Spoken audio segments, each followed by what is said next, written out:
നീലിമയ്ക്കും മഹേഷിനും കല്യാണമായിട്ട് 3 വർഷങ്ങളായി. പക്ഷേ അവർക്ക് ഇതുവരെ ഒരു കുഞ്ഞുങ്ങൾ ഉണ്ടായിട്ടില്ല. അവസാനം അവർ ഒരു ചൈൽഡ് അഡോപ്ഷൻ സെന്ററിൽ പോയിട്ട് ഒരു കൊച്ചിനെ ദത്തും എടുത്തു. ഈ ഭംഗിയുള്ള കൊച്ചിന്റെ പേര് ലില്ലിയാണ്. നീലിമവും മഹേഷും കൊച്ചിനെ കൂട്ടിക്കൊണ്ടുവന്നു. പെറ്റ അച്ഛനമ്മനെക്കാട്ടും അവർ രണ്ടുപേരും നന്നായിട്ട് അവളെ നോക്കി. അവളെ ആദ്യം ഒരു സ്കൂളിൽ ചേർത്തു. അതേ കോളനികളുടെ കുട്ടികളുടെ ചേർന്നാണ് അവൾ സ്കൂളിലേക്ക് പോകുന്നത്. ലില്ലി ക്ലാസ്സിലേക്ക് പോയപ്പോൾ ചില കുട്ടികൾ അവളെ റാക്ക് ചെയ്യാൻ വേണ്ടി ശ്രമിച്ചു. ലഞ്ച് ബ്രേക്ക് വന്നപ്പോൾ എല്ലാവരും കഴിക്കാൻ വേണ്ടി പോവുമായിരുന്നു. ലില്ലി കഴിക്കുന്ന മുമ്പ് തൻ്റെ ബോട്ടിൽ വെള്ളം പിടിക്കാൻ വേണ്ടി പോയിരുന്നു. അതിൻ്റെ ഇടയ്ക്ക് ആ ക്ലാസ്സിലുള്ള ഒരു പയ്യൻ അവളുടെ ടിഫിൻ ബോക്സ് തുറന്ന് ഒരു സാധനം വെച്ചു. അവൻ ആരും അറിയാതെ ആ ടിഫിൻ ബോക്സിൽ ഒരു കോക്രോച്ച് വെച്ചു. അവൾ വെള്ളം പിടിച്ചതിന് ശേഷം അവളുടെ ടിഫിൻ ബോക്സ് എടുത്ത് അവൾ കഴിക്കാനും തുടങ്ങി. എന്റെ അമ്മോ, എനിക്കിത് വിശ്വസിക്കാൻ പറ്റുന്നില്ലല്ലോ. അവൾ ടിഫിൻ ബോക്സിൽ ഞാൻ കോക്രോച്ച് ഇട്ടിരുന്നു. അവൾ എങ്ങനെയാ ഇത് കഴിക്കുന്നത്? എടാ മണ്ട, എനിക്ക് ഇവിടെ നിന്ന് തന്നെ കാണാം. അവളുടെ ആഹാരത്തിൽ ഒരു കോക്രോച്ച് പോലുമില്ല. പിന്നെ അവൾ എന്തിനു പേടിക്കാനാ? അപ്പോഴാണ് ലില്ലി അവരെ തിരിച്ചു നോക്കിയത്. അവരൊന്നും മിണ്ടാതെ ഉണ്ട്. അപ്പോഴാണ് അവരുടെ ടിഫിൻ ബോക്സ് നോക്കിയപ്പോൾ അതിൽ മുഴുവനും കോക്രോച്ച് ആയിരുന്നു. അവർ പേടിച്ചു പോയി. രണ്ടുപേര് ഒച്ച വെച്ച് എണീച്ചു കഴിഞ്ഞു.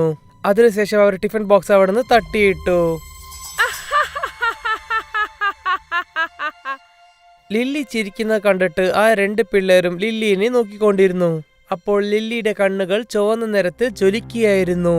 അത് കണ്ടിട്ട് അവർ വല്ലാതെ പേടിച്ചു പോയി. അതിനുശേഷം അവർ ലില്ലിയിലെടുത്ത് ഒരു ദ്രോഹങ്ങളും ചെയ്യാൻ തുടങ്ങിയില്ല. മഹേഷിന്റെ ഒരു ഇളയമ്മ ഉണ്ടായിരുന്നു. അവർ മഹേഷിനെ കണ്ട് എപ്പോഴും അസൂയപ്പെടും. അവർക്കും വാരിസില്ലാതെ കൊണ്ട് അവരെപ്പോഴും അവരെ കുറ്റം പറയാൻ തന്നെ കാത്തുകൊണ്ടേയിരിക്കും.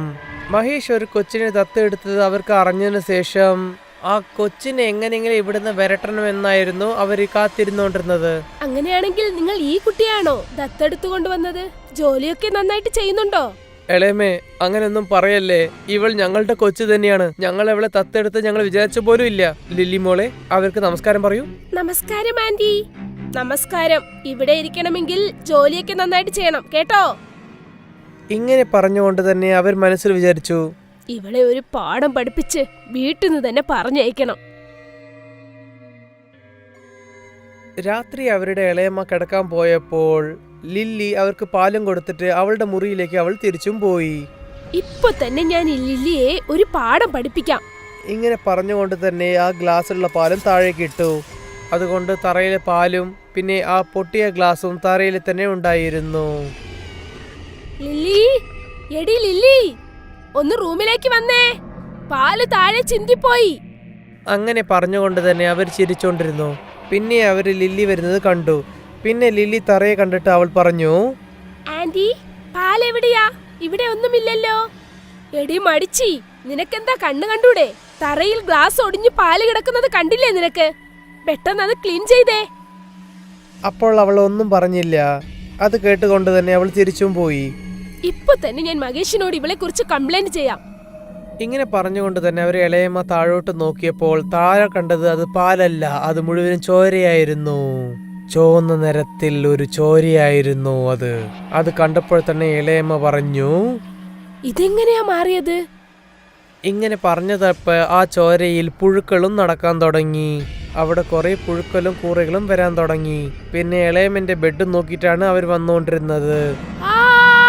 രക്ഷിക്കണേ! ഒച്ച ഇട്ടിട്ട് തന്നെ അവർ വീട്ടിലേക്ക് പുറത്തേക്ക് പോയി. അവരിടുന്ന ഒച്ച കേട്ടിട്ട് അവർ എണീച്ചു. പിന്നെ നീലിമയും മഹേഷിന്റെ അടുത്ത് എല്ലാ കാര്യങ്ങളും അവർ പറഞ്ഞു.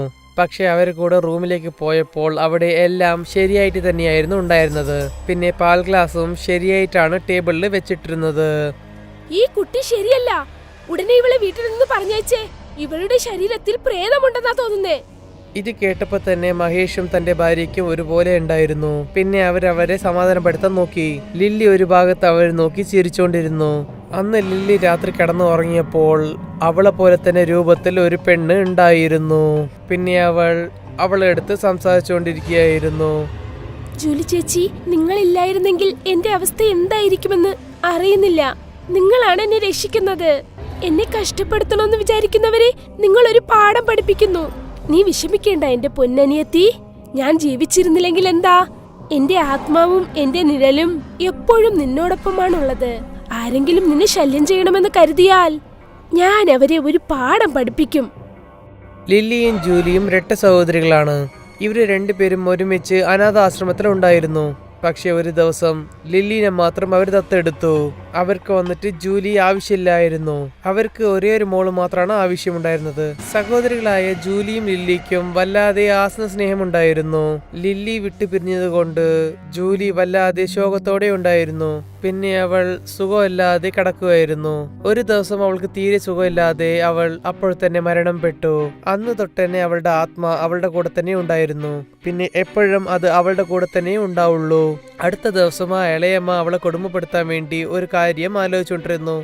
ലില്ലി മോളെ, ഒന്നിന്റെ റൂമിലേക്ക് വരാമോ? എനിക്ക് നിന്റെ ഒരു സഹായം വേണം. എന്താമ്മേ കാര്യം? ഇവൾക്ക് നാളെ രാവിലെ സ്കൂളുള്ളതാ. ഇപ്പൊ തന്നെ സമയം 11 ദയവ് ചെയ്ത് ഇവളോട് ജോലിയൊന്നും പറയല്ലേ. അമ്മേ, കുഴപ്പമില്ലമ്മേ. ആന്റി പറയുന്ന ജോലി ഞാൻ ചെയ്തോളാം. നിങ്ങൾ വിഷമിക്കേണ്ട. ഞാൻ കറക്റ്റ് സമയത്തിന് എണീക്കാം. ഇങ്ങനെ പറഞ്ഞുകൊണ്ട് തന്നെ ചിരിച്ചുകൊണ്ട് ലില്ലി അവളുടെ ഇളയമ്മന്റെ റൂമിലേക്ക് പോയി. കുറെ നേരമായിട്ട് ആ ഇളയമ്മ അവളുടെ വീട് ക്ലീൻ ചെയ്യാൻ പറഞ്ഞു. ആന്റി, ഞാൻ പോകട്ടെ? വേണ്ട, ഇത്ര പെട്ടെന്ന് നീ തളർന്നു പോയോ? കുറച്ചു സമയം എന്റെ കാല് പിടിച്ചുവിട്, എന്നിട്ട് നിനക്ക് പോകാം. അവൾ അതൊക്കെ കേട്ടുകൊണ്ട് തന്നെ അവളുടെ ഇളയമ്മയുടെ കാല് പിടിച്ചുകൊണ്ടിരിക്കുകയായിരുന്നു. അപ്പോഴാണ് അവളുടെ മുമ്പ് ജൂലിയുടെ ആത്മ വന്നത്. ഇളയമ്മ വളരെ നിമ്മതിയോടെ കാലും പിടിച്ച് കിടക്കുമ്പോൾ അവർ കാല് പിടിക്കുന്നത് കണ്ടു. ജൂലിയുടെ ആത്മ ലില്ലിന്റെ ശരീരത്തിലേക്ക് പോയി. മെല്ലെ മെല്ലെ അവളുടെ കണ്ണുകളൊക്കെ ചുവന്ന നിറത്തിൽ ജ്വലിക്കാനും തുടങ്ങി. അവളുടെ മുഖങ്ങളുടെ നിറങ്ങളും മാറി. അതിനുശേഷം അവളുടെ വിരലുകളിലെ നഖങ്ങളൊക്കെ നീളമായിട്ട് ഒരു സൂചി പോലെ മാറിക്കഴിഞ്ഞു. ഇളയമ്മ കണ്ണും മൂടിയിട്ട് വളരെ സന്തോഷത്തോടെ കിടക്കുമായിരുന്നു. കാറ്റ് വല്ലാതെ വീശുന്നത് അവർക്ക് നന്നായിട്ട് അറിയാനും തുടങ്ങി. അവർ കണ്ണു തുറന്നു നോക്കിയപ്പോൾ അവർ കണ്ട രൂപം കണ്ടിട്ട് അവരുടെ ശ്വാസം തന്നെ അപ്പൊ തന്നെ നിന്നും പോയി. ഇളയമയുടെ ബെഡ് ആകാശത്തിൽ പറന്നുകൊണ്ടിരിക്കുകയായിരുന്നു. പിന്നെ വീട് നോക്കുമ്പോഴോ വളരെ ചെറുതായിട്ട് അവർക്ക് കാണാനും തുടങ്ങി. അവർ ലില്ലിയുടെ ആ രൂപം കണ്ടപ്പോൾ തന്നെ അവർ വല്ലാതെ പേടിച്ചു പോയി. അവർക്ക് എന്താ പറയേണ്ടതെന്ന് അറിയാതെ പോലെ അവരിരുന്നു. ലില്ലി വല്ലാതെ ചിരിക്കാനും തുടങ്ങി. അതിനുശേഷം അവളുടെ ആ കൂർമിള നഖങ്ങൾ വെച്ചിട്ട് ആ ഇളയമ്മയുടെ കൈയും കാലൊക്കെ മുറിച്ചു. ഇങ്ങനെ ചെയ്യുമ്പോൾ തന്നെ കാലിലൊക്കെ ചോര വരാനും തുടങ്ങി. ചോര കണ്ടിട്ട് ഇളയമ്മ വല്ലാതെ പേടിച്ചും പോയി. അയ്യോ, രക്ഷിക്കണേ! ഇളയമ്മ ബഹളം വെച്ചു ഒച്ചയുണ്ടാക്കി. പിന്നെ ലില്ലി ചിരിച്ചുകൊണ്ട് തന്നെ അവരുടെ കാലുകളൊക്കെ കീറാനും തുടങ്ങി. ബെഡ് കാറ്റിലിങ്ങനെ ചുഴി ചുറ്റാനും തുടങ്ങി. ഇപ്പൊ എന്നോട് പറഞ്ഞേ, ഇനി നീ എന്റെ ലില്ലിയെ ശല്യം ചെയ്യുമോ? പറയൂ. ഇനി എപ്പോഴെങ്കിലും അവളെ ഈ വീട്ടിൽ നിന്ന് പറഞ്ഞേക്കാൻ ശ്രമിക്കുമോ? ഇല്ല ഇല്ല, ഞാൻ ഇനി അങ്ങനെ ശ്രമിക്കില്ല. എന്നെ വിട്ടേക്ക് മോളെ. ഒരുപാട് വേദനിക്കുന്നു. അയ്യോ, നിന്നെ വിട്ടേക്കാം, പക്ഷെ ഉടൻ തന്നെ നീ വീട്ടിൽ നിന്ന് പോകണം. പിന്നെ ആരോടെങ്കിലും ഇതിനെ കുറിച്ച് പറഞ്ഞാലുണ്ടല്ലോ, നിന്നെ ഞാൻ വെറുതെ വിടില്ല. മനസ്സിലായോ? ഇല്ല ഇല്ല, ഞാൻ ആരോടും ഒന്നും പറയില്ല. എന്നെ പോകാൻ അനുവദിക്ക്. എന്നെ താഴെ ഇറക്കി വിടുമോളെ. ശരി. ഇങ്ങനെ പറഞ്ഞതിന് ശേഷം ബെഡ് പയ്യെ പയ്യെ തിരിച്ച് താഴേക്ക് വന്നു. പിന്നെ അവർ മുറിയിലേക്ക് എത്തിക്കഴിഞ്ഞു. ഇളയമ്മയുടെ കാലിൽ ചോര വന്നുകൊണ്ട് തന്നെ ഇരുന്നു. അവർ പേടിച്ചുകൊണ്ട് തന്നെ വീട്ടിലേക്ക് പുറത്തേക്ക് പോകാനും തുടങ്ങി. രാത്രിയോടെ രാത്രിയായിട്ട് അവർ അവിടുന്ന് ഓടി. മഹേഷും നീലിയമ്മ അവരുടെ ശബ്ദം കേട്ടിട്ട് പുറത്തേക്ക് വന്നു. അവരുടെ മുറിയിലേക്ക് പുറത്തു വന്ന് നോക്കിയപ്പോൾ അവരവിടെ ഇല്ലാത്ത പോലെ അവർ കണ്ടു. ഹാളിൽ വെറും ലില്ലി മാത്രമേ ഉണ്ടായിരുന്നുള്ളൂ. എന്തു പറ്റി മോളെ? ശരി, അമ്മ എവിടെ? അത് കേട്ടുകൊണ്ട് തന്നെ ലില്ലി ചിരിച്ചുകൊണ്ട് പറഞ്ഞു, അവർക്ക് എന്തു പറ്റിയെന്ന് അറിയില്ല. ഈ വീട്ടിൽ ആത്മാവുണ്ടത്രേ. എന്നായാലും നന്നായി പോയത്. മാത്രമല്ല അവരെല്ലാരെയും ശല്യം ചെയ്തുകൊണ്ടേയിരുന്നു. ഇങ്ങനെ പറഞ്ഞുകൊണ്ട് തന്നെ അവര് രണ്ടുപേരും ചിരിച്ചുകൊണ്ട് തന്നെ ഇരുന്നു. ജൂലി അതൊക്കെ കണ്ട് അവർ കൂടെ ചേർന്ന് ചിരിച്ചുകൊണ്ടിരുന്നു. പക്ഷെ അവർ ലില്ലിനെ മാത്രമേ കാണാൻ പറ്റിയുള്ളൂ. വേറെ ആറ് കണ്ണിലും കാണാൻ പറ്റിയില്ല.